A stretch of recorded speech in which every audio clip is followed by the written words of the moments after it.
ಮಲಬದ್ಧತೆಯು ಎಲ್ಲಾ ಕಾಯಿಲೆಗಳಿಗೆ ಮೂಲ ಕಾಯಿಲೆಯಾಗಿದೆ. ಮಲಬದ್ಧತೆ ಎಂದರೆ ಸಂಪೂರ್ಣವಾಗಿ ಮಲವಿಸರ್ಜನೆಯಾಗದಿದ್ದರೆ ಅದನ್ನು ಮಲಬದ್ಧತೆ ಎನ್ನುತ್ತೇವೆ. ನಮ್ಮ ದೇಹದಲ್ಲಿ ದೊಡ್ಡ ಕರಳು ಕಸದ ಡಬ್ಬಿ ಇದ್ದಂತೆ. ಇದನ್ನು ಯಾವಾಗಲೂ ಸ್ವಚ್ಛವಾಗಿಟ್ಟುಕೊಳ್ಳಬೇಕು.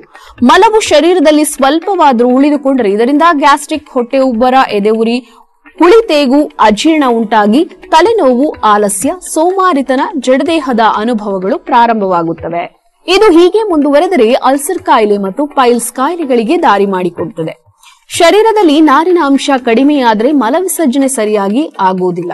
ಆದ್ದರಿಂದ ನಾರಿನ ಅಂಶಗಳು ಇರುವ ತರಕಾರಿಗಳನ್ನ ಅಂದ್ರೆ ಗೋರಿಕಾಯಿ, ಮೆಂತೆ ಸೊಪ್ಪು, ಹೀರೆಕಾಯಿ, ಚಪ್ಪರದ ಅವರೆಕಾಯಿ, ಹಸಿ ಕ್ಯಾರೆಟ್, ಬೀನ್ಸ್, ಹಸಿ ತರಕಾರಿಗಳು, ಖರ್ಜೂರ ಇತ್ಯಾದಿಗಳನ್ನು ದಿನನಿತ್ಯದ ಆಹಾರದಲ್ಲಿ ಸೇವಿಸಬೇಕು. ಸಾಕಷ್ಟು ನೀರು ಕುಡಿಯಬೇಕು.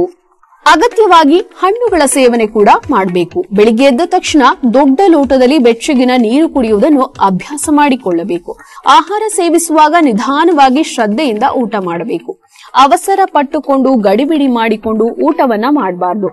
ಆಹಾರವನ್ನು ಚೆನ್ನಾಗಿ ಜಗಿದು ತಿನ್ನಬೇಕು. ಆಹಾರದ ಜೊತೆ ಲಾಲಾರಸ ಬೆರೆಯಬೇಕು. ಪ್ರತಿದಿನ ಸಂಪೂರ್ಣವಾಗಿ ಮಲವಿಸರ್ಜನೆಯಾದರೆ ಆರೋಗ್ಯವು ತಾನಾಗಿಯೇ ಅಭಿವೃದ್ಧಿಯಾಗುತ್ತದೆ.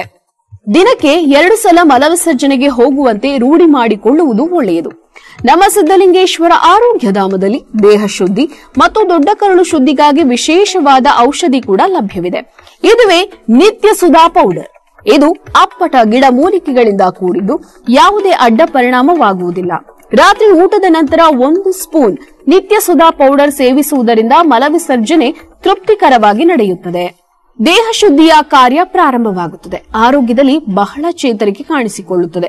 ಹೊಸ ಉತ್ಸಾಹದ ಅನುಭವವಾಗಿ ಶರೀರ ಚಟುವಟಿಕೆಗಳಿಂದ ಕೂಡಿದ್ದು ನಿಮ್ಮ ಕೆಲಸ ಕಾರ್ಯಗಳು ಸುಗಮವಾಗುತ್ತದೆ. ಸಿದ್ದಲಿಂಗೇಶ್ವರ ಆರೋಗ್ಯಧಾಮಕ್ಕೆ ಕರೆ ಮಾಡಿ ಅಂಚೆ ಮೂಲಕ ಔಷಧಿಗಳನ್ನು ನಿಮ್ಮ ಮನೆಗೆ ತರಿಸಿಕೊಳ್ಳಿ. ನಮ್ಮ ದೂರವಾಣಿ ಸಂಖ್ಯೆ 8197 885537.